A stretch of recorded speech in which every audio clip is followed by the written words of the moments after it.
Pues bueno, chicos, vamos a iniciar con las entrevistas del día de hoy y hoy tenemos al doctor Manuel Trujillo. Él nos va a platicar de Martínez Trujillo. Él es, bueno, todo un especialista en biología molecular e investigación de plantas. ¿Cómo está? Muy bien, muchas gracias por la invitación. También al compañero Miguel Chapela, muchas gracias. Y bueno, pues estoy aquí para comentarles acerca de la investigación en plantas y particularmente el uso de la biología molecular.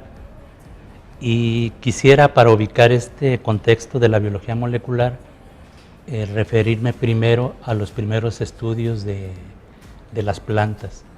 Esos empezaron en la antigua Grecia clásica, en el siglo IV a.C., pero solamente se describieron formas, estructuras, hábitos, y hubo que esperar hasta el siglo XIX para, con el uso de los microscopios, ver las estructuras de que estaban formadas, que son las células.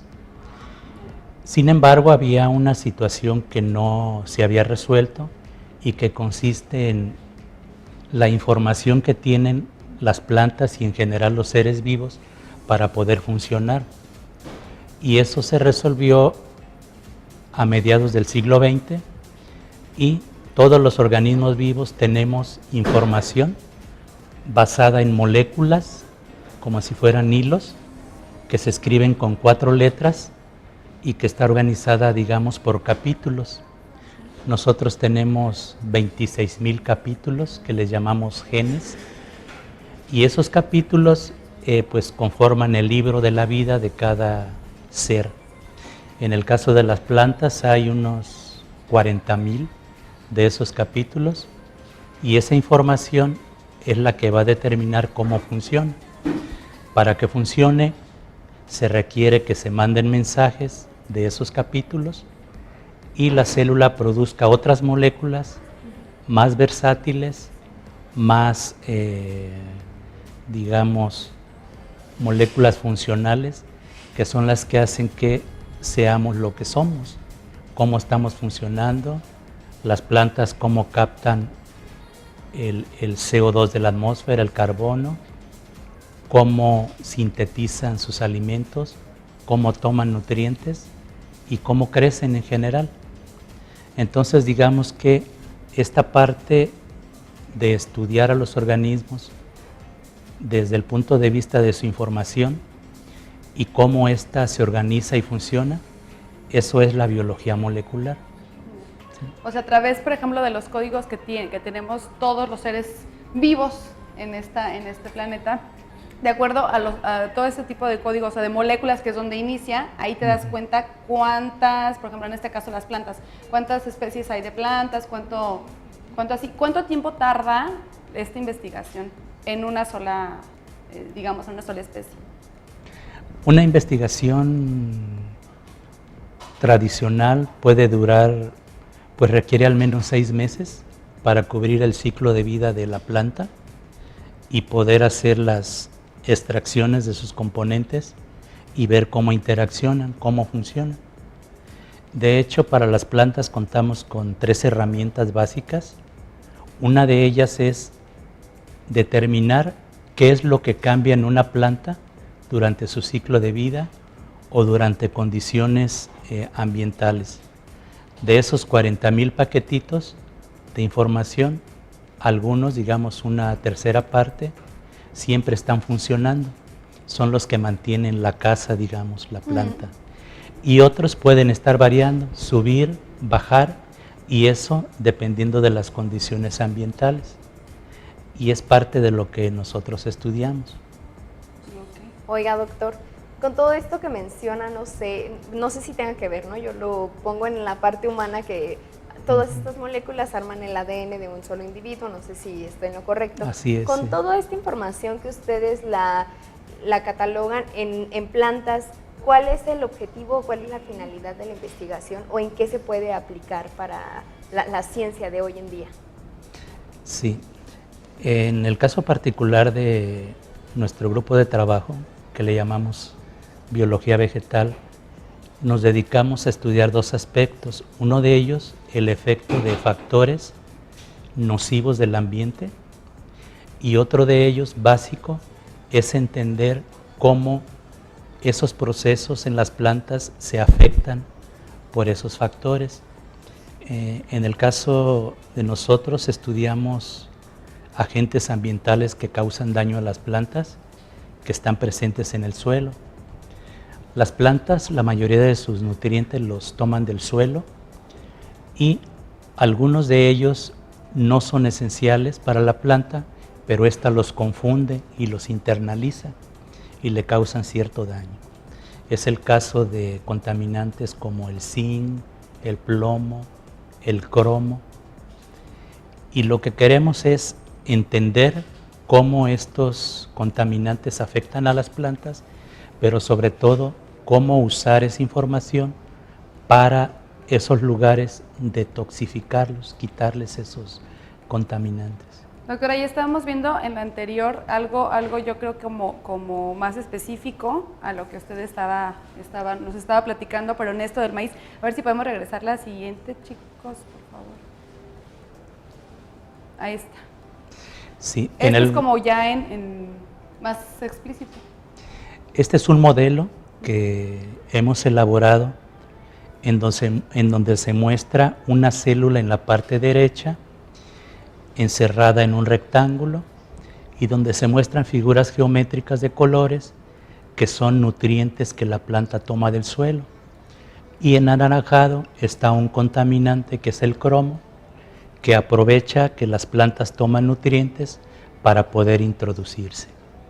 Una vez dentro, la planta responde de varias maneras, almacenando el cromo en estructuras celulares, modificándolo y finalmente tolerar eso y responder con su sistema de raíz para que ésta siga creciendo. Entonces, o sea, ahí responde en su raíz, es lo que lo acaba de mencionar. ¿Cómo es que responde? ¿Se expande más o se hace más chiquita? ¿Responde benéficamente o no? Ajá. Con el cromo. Cuando la planta tiene una concentración del contaminante que puede manejar, la raíz crece más para poder captar otros nutrientes, estar saludable y poder defenderse del contaminante. Pero si el contaminante está en una concentración que ya no es posible manejar para la planta, entonces la raíz ya no crece o crece muy poco y la planta empieza a morir porque necesita estar tomando nutrientes del suelo y si no crece la raíz, pues ya no los puede tomar. Ahí estábamos viendo de esta planta que su fruto es comestible. ¿Cómo ustedes saben de ciertos alimentos que estén contaminados? O sea, porque eso no se puede ver, o sea, el cromo, todo eso es imposible de verse. Sería cuestión de hacer estudios, pero ¿cómo ustedes se dan cuenta de que está contaminada? Bueno, primero lo que se hace son análisis en el suelo para determinar qué concentraciones de contaminantes hay. Y en caso de que las plantas, en este caso el maíz, se siembre en esos lugares, se hacen extracciones de las hojas, de los granos de maíz y se determina si tienen cierta cantidad de ese contaminante. Y finalmente, si es posible que las personas lo puedan consumir, o el ganado en el caso de las hojas. ¿En dónde encontramos los contaminantes? Bueno, acaba de mencionar que en el suelo, pero también existen en el aire. Existen en el aire. A lo mejor en algún cambio de clima. Las emisiones de los combustibles fósiles, las gasolinas, generan plomo, que es muy tóxico para la salud humana, obviamente para las plantas también. Se generan otros compuestos de nitrógeno que son agresivos para nuestros tejidos, les producen daño. Y en el caso de las plantas, pues como no se pueden mover, pues tienen que tolerar no solo lo que está en la atmósfera, sino lo que está en el suelo. Nosotros, si algo nos hace daño, pues lo evitamos, ¿no? Sí. Las plantas donde germinan se establecen y ahí tienen que vencer todos los obstáculos. Si tiene las herramientas para hacerlo, lo hará. Eso está determinado por su constitución genética, sus paquetitos de información. Y parte de lo que hacemos en la investigación de plantas es ayudarles, saber cómo esas plantas pueden mejorar su salud cuando están con contaminantes. Y lo que queremos es no usar otros compuestos ajenos al suelo, sino nutrientes para que en su funcionamiento la planta pueda vencerlos. Y no solamente adicionar nutrientes de manera genérica, todos a la vez, digamos, sino aquellos que sabemos que van o a impedir que entre el contaminante o bien que le va a servir a la planta para que el contaminante se procese y se minimice su daño en el interior. O sea, la planta tiene como un tipo sistema inmunológico, pero ahora, si yo tengo un terreno, ¿no? Y quiero sembrar, encuentro que en mi suelo hay contaminantes que tienen, como dice usted, hay niveles, ¿no? Y en un máximo donde de plano, si lo que siempre va a ser tóxico. ¿Hay maneras de limpiar el suelo? Hay maneras. Las primeras formas fueron químicas, adicionar ciertos químicos al suelo, pero se vio que la solución realmente pues no era buena porque dejaba otro tipo de compuestos en el suelo. Ahora lo que se utilizan son plantas. Esas plantas se crecen en esos suelos, no van a ser destinadas para consumo y en nuestro caso particular utilizamos maíz porque hay muchas variedades que pueden crecer en todo el territorio nacional y las podemos adaptar.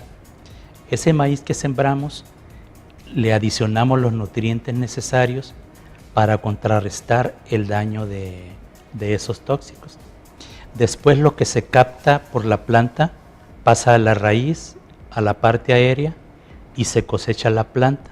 Y esos contaminantes pues son llevados a sitios donde hagan un menor daño, a depósitos, pensemos, ¿sí? Sitios donde no hay población. Y de esa manera pues estamos trabajando con una forma limpia de quitar esos excesos de compuestos tóxicos. Y se está aprovechando a lo mejor un sembradío que a lo mejor está pues contaminado. En el caso de ya los productos de la planta, se valoran si tienen un alto contenido del contaminante para ver si es posible que se consuma o no. En principio no, ¿verdad? Pero si a la mazorca llega una cantidad del contaminante que es igual a la que tienen las plantas de suelos no contaminados, se puede sugerir para consumo. Hasta ahora no se ha hecho de esa manera, pero es una alternativa. ¿Qué se hace, por ejemplo, qué se hace con lo que pues no sirvió a lo mejor, que no está apto para consumirse? ¿Se regresa otra vez a la tierra o eso qué hacen con ello? Se cosecha, se incinera para que se desprendan sobre todo el carbono y esos compuestos contaminantes no son volátiles, no se van en la combustión, quedan reducidos ahí en cenizas y esos son los que se guardan en depósitos protegidos para que no causen algún daño a la población. Doctor, usted que está inmerso en esa área de la cuestión de las plantas que dan para el consumo humano, ¿cuánta es la cantidad de contaminantes que consumimos diariamente? Porque tiene que haber alguna cantidad, no todo es puro ahora en la actualidad. ¿Cuánta es la cantidad de contaminantes que nosotros consumimos en verduras, en frutas, en todo lo que proviene del suelo? ¿Y qué tanto es permisible también para que no ocasione daños en nuestro cuerpo como el cáncer y las enfermedades que se están dando por toda la cuestión de la alimentación? Es variable según el contaminante. En el país existen leyes, pero aparte lo que llaman normas, donde solo se puede cultivar cierto tipo de plantas hasta un cierto límite de presencia de esos tóxicos. En el caso de las legumbres que están en contacto con la parte que comemos, que está en contacto con el suelo, allí se es más estricto en la cantidad del tóxico. Para otros casos donde el producto que consumimos se encuentra en la parte aérea, como las manzanas, duraznos, ahí se permite un rango más amplio. Pero en teoría no estamos consumiendo alimentos que lleven esos tóxicos, por las leyes que hay, por las normas que se establecen, así como tampoco podemos beber agua de cualquier lugar. Está determinado si el agua puede ser para riego, si puede ser potable, si se pueden regar verduras o solamente se pueden regar árboles. Claro, obviamente cuando se viola esa norma, pues estaremos consumiendo, ¿verdad? Y es entonces cuando aparece alguna noticia de que pues de tal río, de tal suelo, se están cultivando plantas de manera irregular. ¿Sí? Doctor, yo le voy a hacer una pregunta que a lo mejor la mayoría escuchamos y a lo mejor incluso lo hacemos ya en casa, porque a lo mejor mucha gente ya también, ojalá que se esté sumando a esto de reciclaje en tu propia casa. La pregunta es, esto de reciclar el agua, por ejemplo, de la lavadora, de eso, y ocuparla para los jardines que tenemos pues, en casa, ¿es funcional? Bueno, el agua que pasa a los conductos después de usarla en lavado de ropa, Incluso la que te bañas, ¿no? Cuando te bañas y la acaparas. En principio no puede ser utilizada directamente. Tiene que pasar por un proceso y aquí entra lo que se llaman plantas de tratamiento, en donde a esos lugares donde se canaliza el agua, primero se sedimentan los sólidos, luego esa agua se pasa por otros tratamientos y al salir entonces se determina esa agua para qué puede servir. Normalmente es para riego, no tanto potable. ¿Sí? Sí. El agua potable siempre debe provenir de lugares donde no hubo aguas negras, ¿sí? Resultado, pero sí la podemos usar para riego. O sea, sí es válido y no daña, por ejemplo, al árbol que tengo de duraznos en mi casa. No. ¿O tengo que hacer algo como para tratar el agua y después regar? No, la cantidad que traen de tóxicos no es tan grande como para que la planta resienta el crecimiento. Entonces lo pueden hacer. Hay jardines donde hay árboles cuyo propósito es embellecer, pero no consumir algo, ¿verdad? Sí. Ahí se puede usar agua reciclada, pues con cierto nivel de, digamos, no elevado de tóxicos, pero digamos que un humano no puede ingerir. Ahí sí se puede recomendar. Qué padre. Y la última pregunta, pues estábamos platicando de las tratadoras de agua y todo ese rollo. Acabo de ver un purificador de agua de piedra, de cantera. Uh-huh. ¿Qué tanto es consumible y qué tanto no está contaminado para que tú puedas a lo mejor incluso hasta regarle a la plantita que tienes en la mesa? Uh-huh. Bueno, estos purificadores se han utilizado sobre todo en las zonas rurales desde hace muchos años y bueno, también en algunas ciudades. Lo que detienen son microorganismos infecciosos, pero no retienen moléculas pequeñas que pueden ser tóxicas.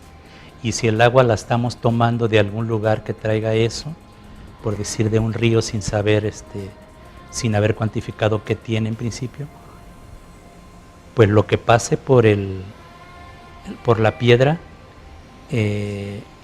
va a retener los organismos, pero no las moléculas tóxicas. Entonces, bueno, yo no lo recomendaría. Por eso después a lo mejor Hervirla o usar ya lo que llaman fibras purificadores a base de carbón. Ajá. Entonces ahí son más finas los poros y eso permite detener pues prácticamente todo. Doctor, pues muchas gracias por las respuestas que nos dio. Ya saben ustedes, si se quieren acercar a usted, ¿hay alguna página donde lo podemos encontrar? La página es de la Facultad de Biología, que es BIOS UMSNH. Estoy en Ciudad Universitaria, ahí en la facultad. Y bueno, cualquier información que requieran pueden acudir allí o bien un correo electrónico, ¿lo puedo decir? Claro que Sí, sí. claro. Código genético @gmail.com. Entonces, Perfecto. cualquier duda, apoyo, se los puedo dar, si no los canalizo con otro colega que lo pueda hacer. Con el debido. Bueno, pues muchas gracias, doctor. A ustedes, muchas gracias. Gracias y vámonos a una pausa comercial. Regresamos con más de Con Buena Vibra.